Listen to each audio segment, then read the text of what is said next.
ಎಲ್ರಿಗೂ ನಮಸ್ಕಾರ. ಆತ್ಮೀಯ ಧ್ರುವತಾರ ಯೂಟ್ಯೂಬ್ ಚಾನಲ್ಗೆ ಸ್ವಾಗತ. ಸ್ನೇಹಿತರೆ, ಒಬ್ಬ ನಟನಿಗೆ ಸೋಲು ಮತ್ತು ಗೆಲುವು ಎರಡು ಸಹ ಒಂದು ತಕ್ಕಡಿ ತರ. ಒಂದು ಸಲ ಸಿನಿಮಾಗಳು ಗೆಲ್ತಿದ್ದಾರೆ, ಇನ್ನೊಂದಷ್ಟು ಸಲ ಸಿನಿಮಾಗಳು ಸೋತಿರುತ್ತೆ. ಆದ್ರೆ ಅಣ್ಣವರ ವಿಚಾರದಲ್ಲಿ ಆತರ ಆಗ್ಲಿಲ್ಲ. ಅಣ್ಣವ್ರಿಗೆ ಸಾಕಷ್ಟು ಗೆಲುವೇ ಸಿಕ್ತು. ಅಣ್ಣವರು 200ಕ್ಕಿಂತ ಹೆಚ್ಚು ಸಿನಿಮಾಗಳಲ್ಲಿ ಅಭಿನಯ ಮಾಡಿದ್ದಾರೆ. ಅದರಲ್ಲಿ ಪ್ರತಿಷ್ಠಃ 94% ಅಣ್ಣವ್ರದ್ದು ಸಕ್ಸಸ್ ರೇಟ್ ಇದೆ. ಇಡೀ ಭಾರತೀಯ ಚಿತ್ರರಂಗದಲ್ಲೇ ಇಷ್ಟು ದೊಡ್ಡ ಮಟ್ಟದಲ್ಲಿ ಸಿನಿಮಾಗಳನ್ನ ಗೆಲ್ಸ್ಕೊಂಡಿರೋದು ಅಣ್ಣವ್ರ ಮಾತನ್ನ ಅಂತ ಕಾಣುತ್ತೆ. ಆದ್ರೆ ಅಣ್ಣವರ ಒಂದಷ್ಟು ಸಿನಿಮಾಗಳು ಸೋಲನ್ನ ಕೂಡ ಒಪ್ಕೊಳ್ಳುತ್ತೆ. ಅದನ್ನ ಸೋಲು ಅಂತ ಕೂಡ ಹೇಳಕ್ಕಾಗಲ್ಲ, ಸಾಧಾರಣ ಯಶಸ್ಸು ಅಂತ ಹೇಳ್ಬೋದು. ಇನ್ನ ಕೆಲವೊಂದು ಜನ ಅದನ್ನ ಫ್ಲಾಪ್ ಅಂತ ಕೂಡ ಹೇಳ್ತಾರೆ. ಆ ತರ ಒಂದು ಅಣ್ಣವ್ರದ್ದು 10 ಸಿನಿಮಾಗಳು ಯಾವ್ದು ಸೋಲ್ನ ಒಪ್ಕೋತು ಅಂತ ನೋಡ್ಕೊಂಡು ಹೋಗೋಣ ಈ ಒಂದು ವಿಡಿಯೋದಲ್ಲಿ. ಮೊದಲಿಗೆ ಸಾಕ್ಷಾತ್ಕಾರ ಸಿನಿಮಾ 1971ರಲ್ಲಿ ಈ ಸಿನಿಮಾ ಬರುತ್ತೆ. ಈ ಸಿನಿಮಾಗೆ ಪುಟ್ಟಣ್ಣ ಕಣಗಾಲ್ ಅವರ ನಿರ್ದೇಶನ ಇರುತ್ತೆ. ಡಾಕ್ಟರ್ ರಾಜ್ಕುಮಾರ್ ಅವರು, ಜಮುನಾ ಅವರು ಮತ್ತು ಪೃಥ್ವಿರಾಜ್ ಕಪೂರ್ ಅಭಿನಯ ಮಾಡಿರ್ತಾರೆ. ಈ ಸಿನಿಮಾ ಬಜೆಟ್ 12 ಲಕ್ಷ ಆಗಿರುತ್ತೆ, ಕಲೆಕ್ಷನ್ 15 ಲಕ್ಷ ಆಗಿರುತ್ತೆ. ಈ ಒಂದು ಸಿನಿಮಾನ ಸಾಧಾರಣ ಗೆಲುವು ಅಂತ ಕೂಡ ಕೆಲವರು ಹೇಳ್ಕೊತಾರೆ. ಇನ್ನ ಕೆಲವರು ಇಲ್ಲ, ಈ ಸಿನಿಮಾ ಸೋತಿದೆ ಅಂತ ಕೂಡ ಹೇಳ್ತಾರೆ. ಅದಾದ್ಮೇಲೆ ಹೃದಯ ಸಂಗಮ ಅಂತ ಒಂದು ಸಿನಿಮಾ ಬರುತ್ತೆ 1972ರಲ್ಲಿ. ಹೃದಯ ಸಂಗಮ ಸಿನಿಮಾ 15 ಲಕ್ಷ ಬಜೆಟ್ ನಲ್ಲಿ ತಯಾರಾಗುತ್ತೆ. ಆದ್ರೆ ಈ ಸಿನಿಮಾ ಸಹ ಬರೀ 20 ಲಕ್ಷ ಕಲೆಕ್ಷನ್ ಮಾಡುತ್ತೆ. ಸಿಕ್ಕಾಪಟ್ಟೆ ದೊಡ್ಡ ಮಟ್ಟದಲ್ಲಿ ಈ ಸಿನಿಮಾ ಕೂಡ ಸಕ್ಸಸ್ ಕೂಡ ಆಗೋದಿಲ್ಲ. ರಾಜ್ಕುಮಾರ್ ಅವರು, ಭಾರತಿ ಅವರು, KS ಅಶ್ವಥ್ ಅವರು ಇವರೆಲ್ಲರೂ ಕೂಡ ಅದ್ಭುತವಾಗಿ ಅಭಿನಯ ಮಾಡಿರುವಂತ ಸಿನಿಮಾ. ರಾಷ್ಟ್ರೀಯ ಬ್ರದರ್ಸ್ ಅವರು ಈ ಸಿನಿಮಾನ ನಿರ್ದೇಶನ ಕೂಡ ಮಾಡಿರ್ತಾರೆ. ಮುದ್ದು ಕೃಷ್ಣ ಅವರು, ಮಾರುತಿ ಅವರು ಈ ಸಿನಿಮಾನ ನಿರ್ಮಾಣ ಮಾಡಿರ್ತಾರೆ. ಈ ಸಿನಿಮಾದಿಂದ ನಿರ್ಮಾಪಕರಿಗೆ ಒಂದಷ್ಟು ನಷ್ಟ ಕೂಡ ಆಗುತ್ತೆ. ಹಾಗಾಗಿ ಈ ಸಿನಿಮಾನ ಸಹ ಸೋಲು ಅಂತ ಕೂಡ ಹೇಳ್ತಾರೆ. ಅದಾದ್ಮೇಲೆ ದೂರದ ಬೆಟ್ಟ, ನಿಮ್ಗೆಲ್ಲ ಗೊತ್ತು, ಸಿದ್ಲಿಂಗಿ ಅವರು ನಿರ್ದೇಶನ ಮಾಡಿರೋದು. ದೂರದ ಬೆಟ್ಟ ಸಿನಿಮಾನ ಭಾರತಿ ಅವರು, ಡಾಕ್ಟರ್ ರಾಜ್ಕುಮಾರ್ ಅವರು ಕೂಡ ಅಭಿನಯ ಮಾಡಿರ್ತಾರೆ. ಈ ಹಿಂದೆಗಡೆ ಬಂದಂತ ಬಂಗಾರದ ಮನುಷ್ಯ ಸಿದ್ಲಿಂಗಿ ಅವರ ನಿರ್ದೇಶನದಲ್ಲಿ ದೊಡ್ಡ ಮಟ್ಟದ ಸಕ್ಸಸ್ ಆಗಿರುತ್ತೆ. ಅದಾದ್ಮೇಲೆ ದೂರದ ಬೆಟ್ಟ ಸಿನಿಮಾ ಮಾಡ್ತಾರೆ ಇದೇ ಕಾಂಬಿನೇಷನ್ ಅಲ್ಲಿ. ಆದ್ರೆ ಈ ಸಿನಿಮಾ ಹೇಳ್ಕೊಳ್ಳುವಂತ ಯಶಸ್ಸು ಕೂಡ ಮಾಡೋದಿಲ್ಲ. ಸಿನಿಮಾ ಕಲೆಕ್ಷನ್ ಕೂಡ ತುಂಬಾ ಕಮ್ಮಿ ಆಗುತ್ತೆ. ಬರೀ ಒಂದು 20-25 ಲಕ್ಷ ಕಲೆಕ್ಷನ್ ಮಾಡುತ್ತೆ. ಸಿನಿಮಾ ಬಜೆಟ್ ಕೂಡ 15 ಲಕ್ಷ ರೂಪಾಯಿ ಆಗಿರುತ್ತೆ. ಹಾಗಾಗಿ ಈ ಸಿನಿಮಾ ಸಹ ಸೋಲ್ತು ಅಂತ ಕೂಡ ಹೇಳ್ತಾರೆ. ಅದಾದ್ಮೇಲೆ 1977ರಲ್ಲಿ ಒಲವೇ ಗೆಲುವು ಅನ್ನೋ ಸಿನಿಮಾ ಬರುತ್ತೆ. ಭಾರ್ಗವ್ ಅವರು ಈ ಸಿನಿಮಾನ ನಿರ್ದೇಶನ ಮಾಡ್ತಿರ್ತಾರೆ. ಈ ಸಿನಿಮಾ ಸಹ ದೊಡ್ಡ ಮಟ್ಟದಲ್ಲಿ ಹಿಟ್ ಆಗೋದಿಲ್ಲ. ಸಿನಿಮಾ ಬಜೆಟ್ 15 ಲಕ್ಷ ಆಗಿರುತ್ತೆ. ಕಲೆಕ್ಷನ್ ಕೂಡ ಒಂದು 20 ಲಕ್ಷ ಒಳಗಡೆನೆ ಮಾಡುತ್ತೆ. ಸಿನಿಮಾ ಸೋಲು ಕೂಡ ಒಪ್ಕೊಳ್ಳುತ್ತೆ. ಸಿನಿಮಾ ದೊಡ್ಡ ಮಟ್ಟದಲ್ಲಿ ಹಿಟ್ಟು ಕೂಡ ಆಗೋದಿಲ್ಲ. ಈ ಸಿನಿಮಾದಲ್ಲಿ ಡಾಕ್ಟರ್ ರಾಜ್ಕುಮಾರ್ ಅವರು, ಲಕ್ಷ್ಮಿ ಅವರು, ಬಾಲಕೃಷ್ಣ ಅವರು ಎಲ್ಲರೂ ಕೂಡ ಅಭಿನಯ ಮಾಡಿರ್ತಾರೆ. ಈ ಸಿನಿಮಾನ ಎಸ್ ಶ್ರೀನಿವಾಸ್ ಅವರು ನಿರ್ಮಾಣ ಮಾಡಿರ್ತಾರೆ. ಇದಾದ್ಮೇಲೆ ಹಾವಿನಹೊಳೆ 1981ರಲ್ಲಿ ಈ ಒಂದು ಸಿನಿಮಾ ತೆರೆ ಕಾಣುತ್ತೆ. ಈ ಸಿನಿಮಾದ ಬಜೆಟ್ 30 ಲಕ್ಷ, ಕಲೆಕ್ಷನ್ ಕೂಡ 40 ಲಕ್ಷ ಮಾಡುತ್ತೆ. ನೀವು ಅನ್ಕೋಬಹುದು 30 ಲಕ್ಷ ಹಾಕಿದಾರಲ್ಲ, ಸಿನಿಮಾ 40 ಲಕ್ಷ ಕಲೆಕ್ಟ್ ಮಾಡಿದೆ, ಈ ಸಿನಿಮಾ ಹಿಟ್ ಅಲ್ವಾ ಅಂತ ಅನ್ಬಿಟ್ಟು. ಆದ್ರೆ ಅಣ್ಣವ್ರ ಸಿನಿಮಾಗಳು ಯಾವ ತರ ಅಂತಂದ್ರೆ 50 ದಿನ ಓಡಿದೆ, 100 ದಿನ ಓಡಿದೆ ಅಂತಂದ್ರೆ ಅದು ಹಿಟ್ ಅಂತಲ್ಲ. ಅಣ್ಣವ್ರ ಸಿನಿಮಾಗಳು ವ್ಯಾಲ್ಯೂ ಯಾವ ತರ ಇತ್ತು ಅಂತಂದ್ರೆ ಮಿನಿಮಮ್ 175 ದಿನ ಓಡಬೇಕಾಗಿತ್ತು. ಇಲ್ಲ ಅಂತಂದ್ರೆ 25 ವಾರಕ್ಕಿಂತ ಹೆಚ್ಚು ಪ್ರದರ್ಶನ ಕಂಡ್ರೆ ಮಾತ್ರ ಆ ಸಿನಿಮಾ ಇಟ್ಟು ಅಂತ ಹೇಳೋರು. ಯಾಕೆಂತಂದ್ರೆ ಅಣ್ಣವ್ರು ಎನ್ನಿ ಸಿನಿಮಾ ಮಾಡಿದ್ರು, ಯಾವ್ದೇ ಸಿನಿಮಾ ಮಾಡಿದ್ರು ಆ ಸಿನಿಮಾ 100 ದಿನ ಓಡ್ತಿತ್ತು. ಹಾಕಿದ್ದ ಬಜೆಟ್ಗಂತೂ ಮೋಸ ಇರ್ತಿರ್ಲಿಲ್ಲ. ಆದ್ರೆ ಜನ ಆ ಸಿನಿಮಾನ 100 ದಿನಕ್ಕಿಂತ ಕಮ್ಮಿ ಓಡ್ತು ಅಂತಂದ್ರೆ ಆ ಸಿನಿಮಾ ಫ್ಲಾಪ್ ಅಂತ ಕೂಡ ಹೇಳ್ತಾ ಇದ್ರು.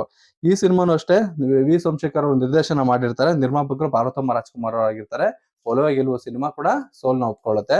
ಅದಾದ್ಮೇಲೆ ನಾನ್ ನಿನ್ನ ಗೆಲ್ಲಲಾರೆ 1981ರಲ್ಲಿ ಬರುತ್ತೆ ಈ ಸಿನಿಮಾ. ಬಜೆಟ್ 35 ಲಕ್ಷ ಆಗಿರುತ್ತೆ. ಈ ಸಿನಿಮಾ ಸಹ 45 ಲಕ್ಷ ರೂಪಾಯಿವರೆಗೂ ಸಹ ದೊಡ್ಡ ಮಟ್ಟದಲ್ಲಿ ಕಲೆಕ್ಷನ್ ಕೂಡ ಮಾಡುತ್ತೆ. ವಿಜಯ್ ಅವರು ಈ ಸಿನಿಮಾನ ನಿರ್ದೇಶನ ಮಾಡಿರ್ತಾರೆ.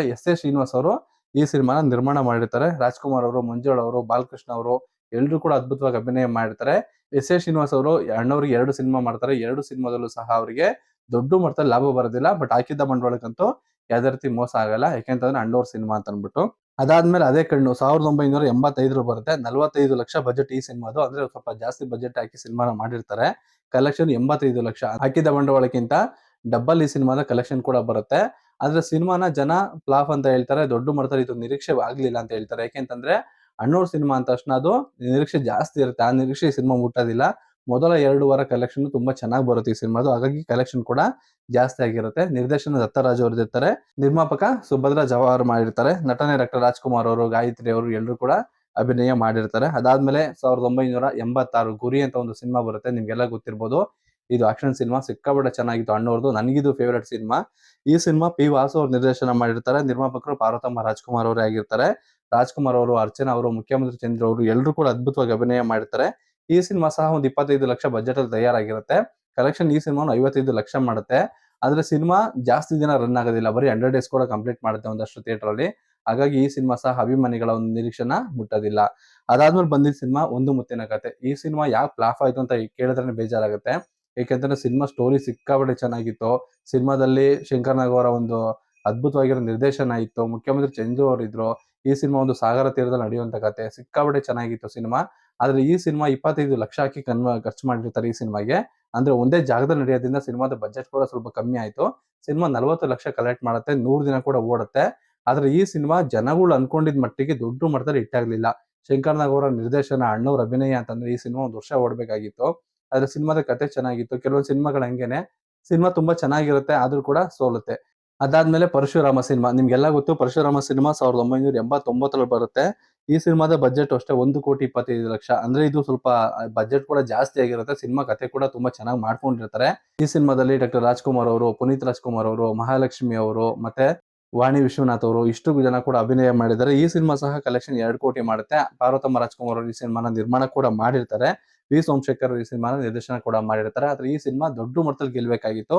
ಆದ್ರೆ ಈ ಸಿನಿಮಾ 100 ಡೇಸ್ ಕೂಡ ಕಂಪ್ಲೀಟ್ ಆಗುತ್ತೆ, ಕಲೆಕ್ಷನ್ ಕೂಡ ಬರುತ್ತೆ. ಆದ್ರೆ ಜನರ ಮನಸ್ಸಲ್ಲಿ ಈ ಸಿನಿಮಾ ಇನ್ನೂ ಚೆನ್ನಾಗಿರ್ಬೇಕಾಗಿತ್ತು ಅನ್ಸುತ್ತೆ. ತುಂಬಾ ಜನ ದೇವತಾ ಮನುಷ್ಯ ಸಿನಿಮಾ ನೋಡಿ ಕೂಡ ಅದೇ ತರ ಅನ್ಕೊಂಡಿದ್ರು.